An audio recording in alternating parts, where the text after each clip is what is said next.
Vamos falar do Voltar do Amanhã, Dr. George G. Rich. George Gordon Rich. O Dr. George Gordon Rich, esse livro aqui saiu, Fael, editora nórdica, que hoje não existe mais, 1975, e depois publicado logo no início da década de 80 aqui no Brasil, o autor americano. Na década de 40, Estados Unidos entraram na guerra, em 1943, e o Dr. George Gordon Rich era um jovem médico que estava treinando no deserto de Nevada, fazendo instruções, porque os americanos iriam ser mandados por front no Pacífico e na Europa na Segunda Guerra. Ele teve uma pneumonia e muito rápido ficou com febre, e aí foi dado como morto, cara. E aqueles treinamentos rolando, ninguém podia parar para olhar, jogaram um lençol por cima, 9 minutos depois ele levanta, cara. Ficou 9 minutos numa parada cardíaca e voltou sem dano cerebral. E aí ele conta os 9 minutos, o que aconteceu. Só que ele não contou isso imediatamente. Levou décadas segurando o segredo com ele.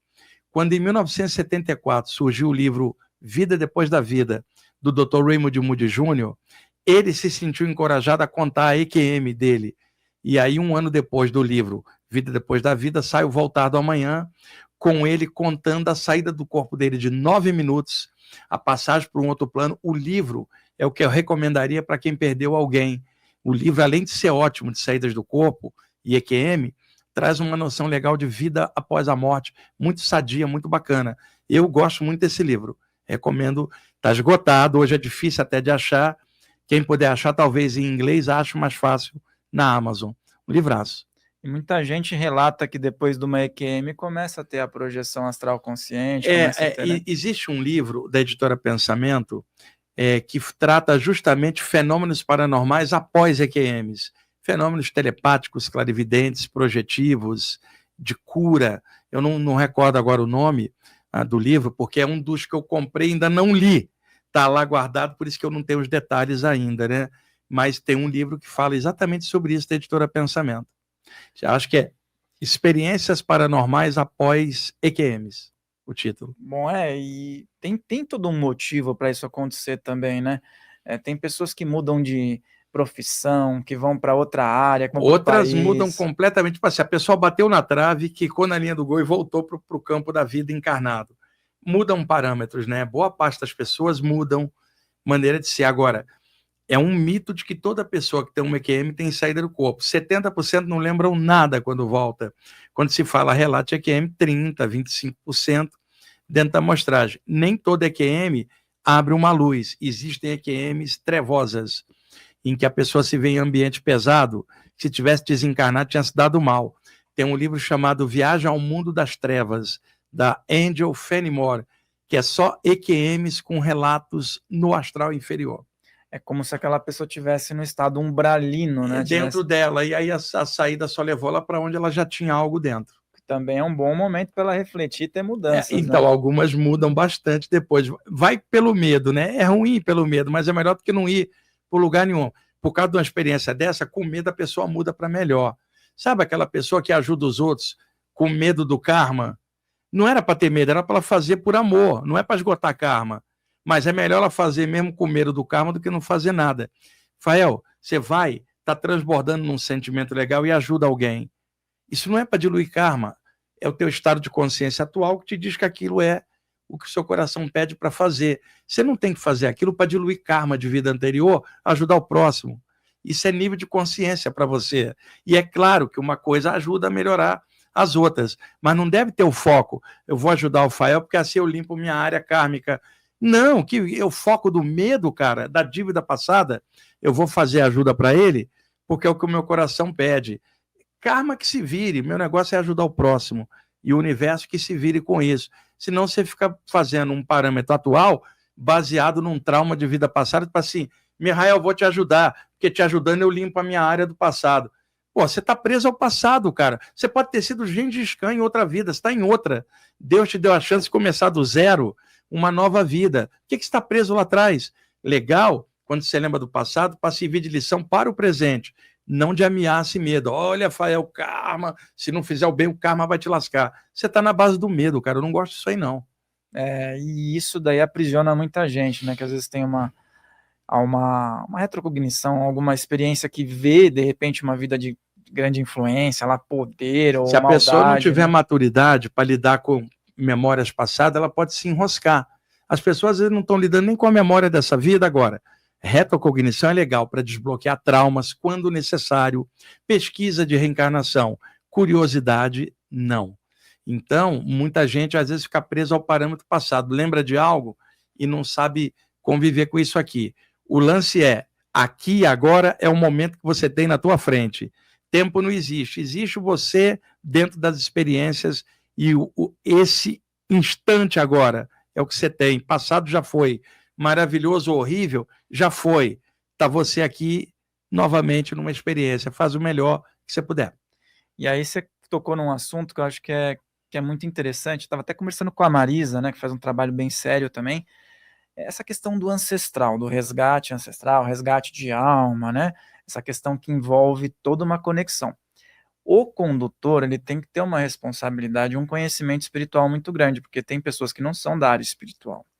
Porque se chega um ancestral lá, que às vezes nem estava ligado na situação, e fala, tá bom, agora eu fico aqui.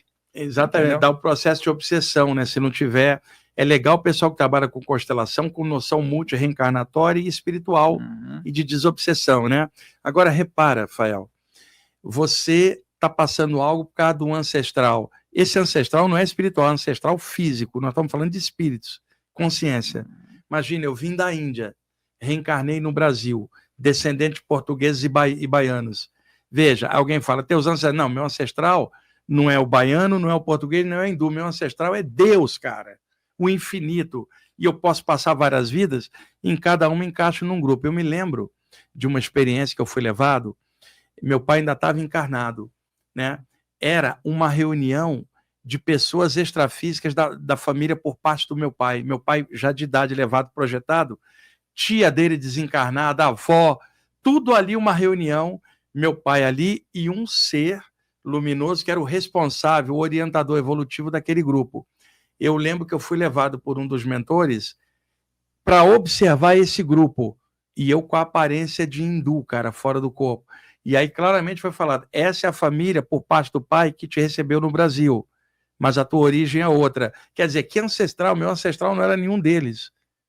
Então, é isso que precisa ser falado, quando você tem noção de outras vidas. E o ancestral da gente é o plano espiritual, a causa primária de onde todos nós viemos. Agora, relações de família existem, e você dentro de uma genética está dentro daquele grupo, mas a parte espiritual, ela transcende tudo isso, cara. Eu fico imaginando, né, se a moda pega, né, viaja para Turquia, viaja para Índia, encontra, sou seu parente, viu? Você é encarnado aí, mas eu sou seu ancestral. E outra coisa, né, você está ali encarnado, por exemplo, você foi seu avô, você está encarnado, você não lembra que você foi seu avô, que ancestral que está lá, você é o próprio aqui, cara. Então, eu sei que tem gente que trabalha com essa área, mas eu estou colocando uma outra maneira de ser, tá? Com visão multiplanos. Não dá para fazer isso só no sentido carne e sangue. Carne e sangue sem espírito é nada.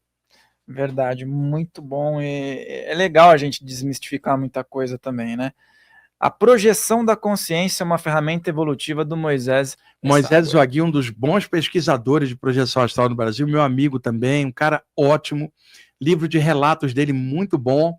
Esse aqui é do Centro de Estudos da Consciência, né, o SEC dele. O Moisés, há alguns anos, ele tinha programa lá na Rádio Vibe Mundial também, muito bom. O Moisés teve um problema cardiorrespiratório, ficou com um pouco de limitação na parte física. Ele vive dentro num sítio hoje, ali tem o grupo dele, faz um trabalho muito legal, e esse é um livro dele muito bom. Por isso que o Moisés não aparece tanto em palestra, está um pouco mais restrito. Ele está dentro da vida dele, ele quietinho no sítio, continua produzindo, e é um cara muito bom, um dos caras que eu mais gosto na área de projeção. E outra coisa, Moisés tem as opiniões dele, você tem a tua, tem a minha, o Mihael dele. Novamente vou falar, não fique preso à opinião de ninguém. Aproveite o que você tem de bom em cada coisa e soma com o teu melhor. Muito bem. Guilherme Falck, Explorações Extrafísicas. Olha, eu peguei esse aqui, pessoal, eu nem tenho um. O Guilherme Falck é gaúcho, estuda saídas do corpo há muito tempo, lançou esse livro lá em Passo Fundo, inclusive o ano que vem, no segundo semestre de 2025, eu vou a Passo Fundo quando eu for a Caxias do Sul e Porto Alegre também. Tem um grupo grande lá que escuta programa da rádio e tal. Me convidaram. E esse livro foi lançado pelo Guilherme Falck, e eu não tenho ainda. Então o Samuel conseguiu um e eu quero um para mim, viu, Guilherme? Você não mandou um para mim, cara. Ele prometeu que ia mandar um para mim e não mandou. Mas eu vou conseguir um desse aqui. É mais um autor brasileiro aí, bom, cara sério, pesquisando, livro bom. Estou dizendo bom sem ver, mas eu confio no autor, que é um cara muito sério. Agora, Guilherme, não tem jeito. Manda Guilherme, pra nós manda aí. um, cara. Presente de Natal aí, vou entrar de férias, eu vou aproveitar e ler. Viagem Astral. Esse daqui tem uma capa enigmática, né? Esse aí, se eu não me engano, é editora Siciliano, isso. Esse livro saiu na década de 90, Gave e Yvonne Frost, tem uma foto, não tem essa edição. São dois ocultistas ingleses que fizeram um espiritualismo como um todo, baseado na parte britânica, onde eles são. Como eles são de um templo ocultista, a abordagem é um pouco mais ocultista. Esse livro vendeu muito no Brasil na década de 90, depois esgotou, não foi mais relançado. Viagem Astral, Gave e Yvonne Frost, editora Siciliano.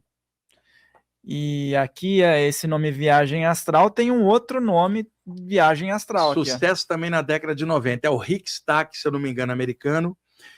Série Soma, que saía com a revista Ano Zero na época, se eu não me engano, né? Exatamente, editora Campos. O coordenador da edição era o Paulo Coelho. Então, um livro bem legal de um pesquisador americano, também vendeu muito na década de 90. Fael, na década de 90, 80 e 90, você entrava numa livraria, você encontrava livro de saídas do corpo, livro de chakras, um monte de coisa. Hoje você entra, está inundado de romance mediúnico e livro de autoajuda. Um ou outro livro que você encontra muito legal, a maioria é repetitivo dentro de uma área, que é o que vende. Não tenho nada contra. Mas, cara, já houve época no Brasil que essa literatura estava muito forte nas livrarias e hoje nem tanto, né? É uma pena.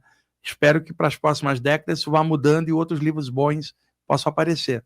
Eu também não tenho nada contra, acho que é bom até que as pessoas leiam alguma obra, e eu não consigo ler obras assim, psicografadas com histórias. Acho legal ver um filme a respeito, mas ler assim é essa pegada para mim.